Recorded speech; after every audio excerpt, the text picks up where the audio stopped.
O desejo da maioria das famílias, Luciana, é claro, sempre começar o ano aí sem dívidas e em especial devido às dificuldades econômicas em que o país vem passando. Portanto, na sua avaliação, eu queria que você dissesse para nós se são os produtos que estão mais caros ou se é o poder aquisitivo do brasileiro que diminuiu.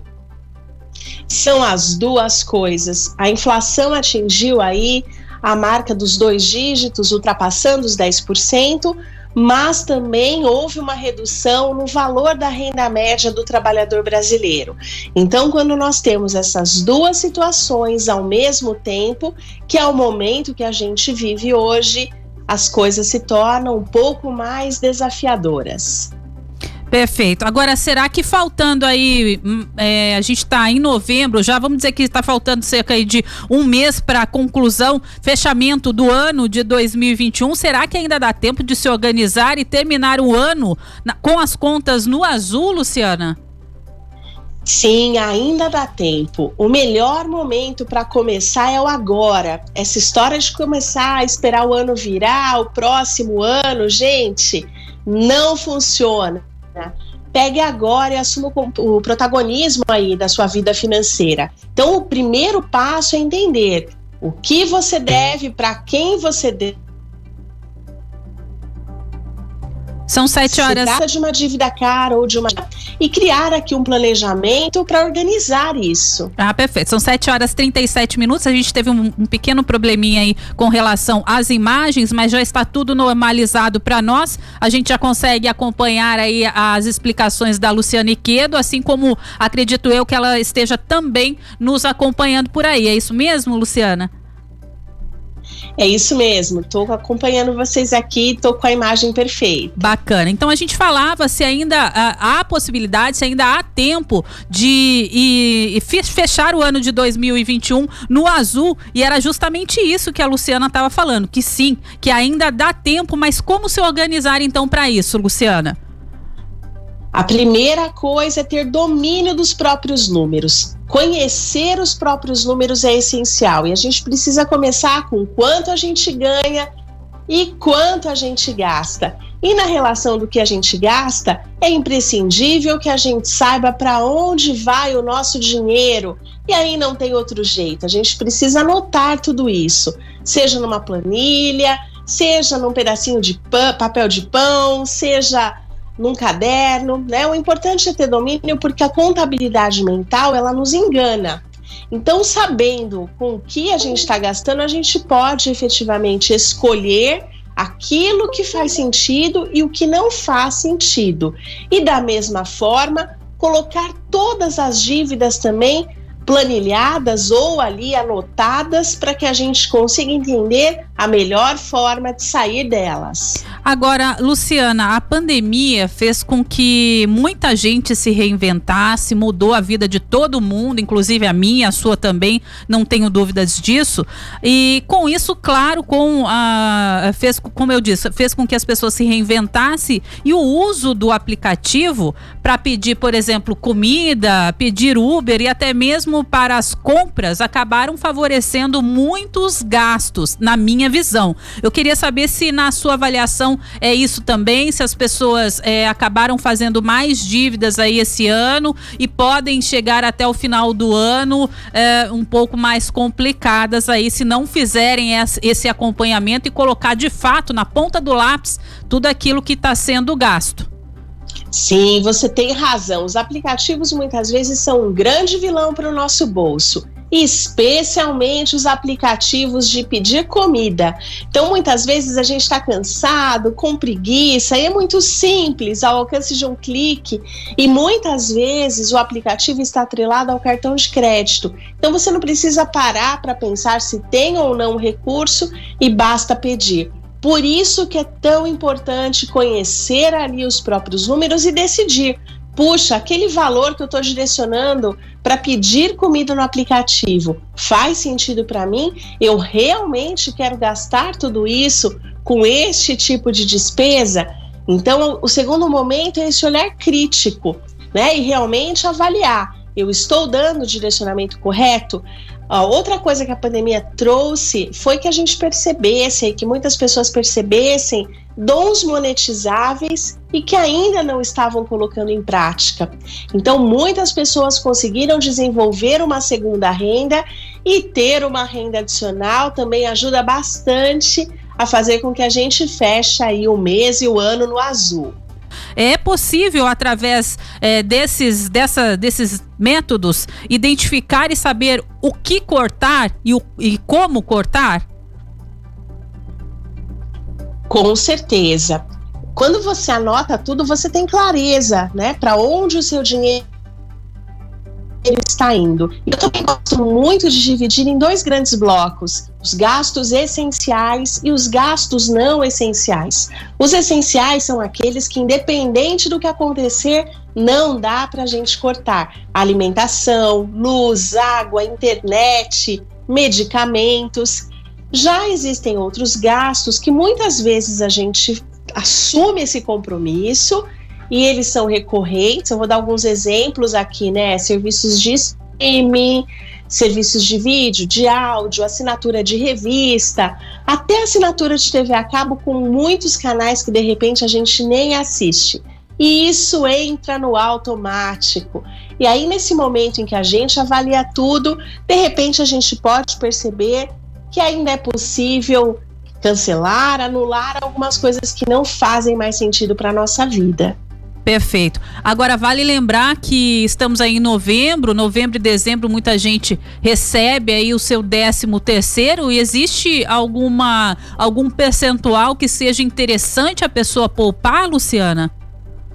Olha, a primeira coisa que a gente tem que considerar é que quando a gente fala de endividamento, e hoje 74% das famílias brasileiras estão endividadas, é muito importante que a gente saiba a causa do endividamento.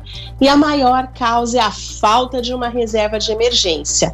Então, a pandemia foi um problema que atingiu a todos nós.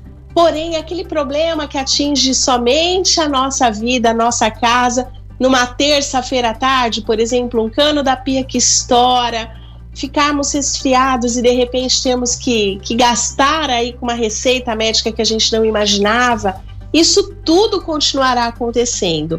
Então, ter uma reserva para te socorrer nesses momentos é essencial.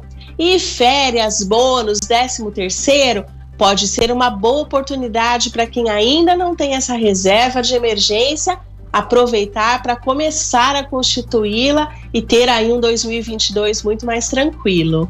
Agora, dentro dessa questão educação financeira, o ideal fosse que o ideal seria que o brasileiro guardasse quantos % do salário, Luciana? Você teria essa dica aí para quem está nos acompanhando?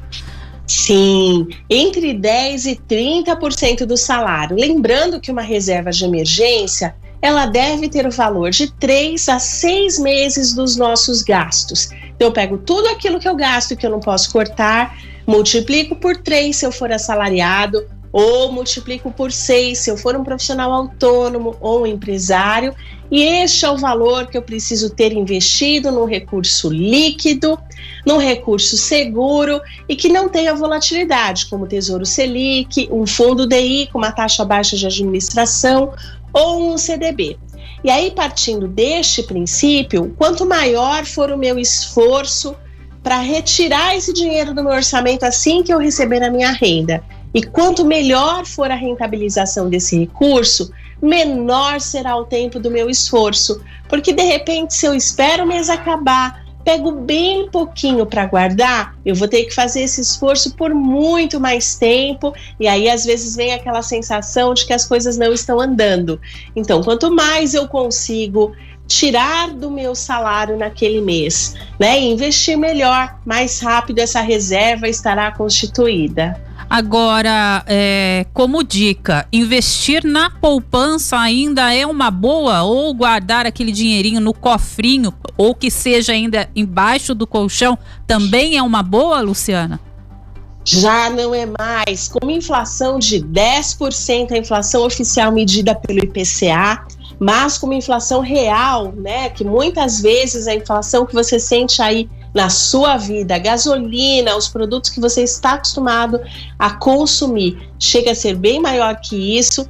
Deixar o dinheiro no cofrinho ou embaixo do colchão fará com que ele perca poder de compra ao longo do tempo. A poupança também não é um bom investimento já há bastante tempo. A poupança vai render somente 70% da taxa Selic, que está em 7,25%, com uma inflação acima dos 10%. Significa que o crescimento real do seu dinheiro será negativo. O que você compra com R$100 hoje, se você deixar esse recurso na poupança, daqui a um ano não será suficiente para você comprar a mesma coisa. Perfeito. Eu também queria saber de você com relação às crianças, aquela mesada, né, dos pais. Ainda é uma boa opção para se iniciar aí numa educação financeira do filho, Luciana? É excelente. A mesada para crianças maiores, ali normalmente depois dos 11, 12 anos. A semanada para crianças menores, que têm muita dificuldade de aguardar um mês inteiro para receber ali o valor, é muito importante para que as crianças comecem a ter domínio de dinheiro, de orçamento, que façam melhores escolhas e escolhas mais conscientes no momento de gastar. E é impressionante, quando a criança vai gastar o dinheiro que é dela, ela para, pensa, avalia se precisa realmente daquele item. Já se é o dinheiro dos pais, a decisão é muito mais rápida e muito mais fácil. Simplesmente eu quero. Então, trazer a criança para esse consumo consciente o mais rápido possível será um grande presente que os pais darão para esses filhos. Com certeza, até porque eu também tenho uma filha e para ela é muito fácil. Mãe, passa o cartão, mas não é bem assim. Aí a partir do momento que ela mesmo começou a administrar o dinheirinho dela, ela já pensou várias vezes antes de pedir aqui para a mãe, viu, Luciana? Funciona então, funciona, né? Na prática. Exatamente. Pra gente finalizar a participação da Luciana, que hoje a gente falou a respeito de tudo, resumidamente aí, baseado nas questões de educação financeira, sempre ligado aqui para você terminar o seu ano no azul e iniciar um próximo bem mais feliz. Então, com a alta do combustível, viu, Luciana, batendo a casa aí de R$6, R$7, o botijão de gás chegando a quase R$100, a conta de energia também é em alta. Existem algumas dicas de economias domésticas que você pode passar para quem nos acompanha, que podem ajudar em casa? Sim, por exemplo, para a questão do gás, utilizar a panela de pressão ajuda a redução do consumo. Sempre tampar as panelas quando estivermos aí cozinhando. Tentar já ter ali uma programação para ir às compras. Então eu sempre ter uma lista, né? Ir ao supermercado acompanhado de uma lista, não ir com fome, ter um cardápio planejado e tomar bastante cuidado para não desperdiçar os alimentos, optar por frutas e legumes da estação. Tudo isso faz muita diferença. Uma outra dica é encontrar produtos substitutos. Então, muitas vezes a gente tem um hábito alimentar, mas que possa, né, ser alterado por um produto que tem o mesmo valor nutricional, as mesmas características, mas com um preço mais barato. Tudo isso ajudará o seu bolso aí para que feche o ano e feche o mês no azul.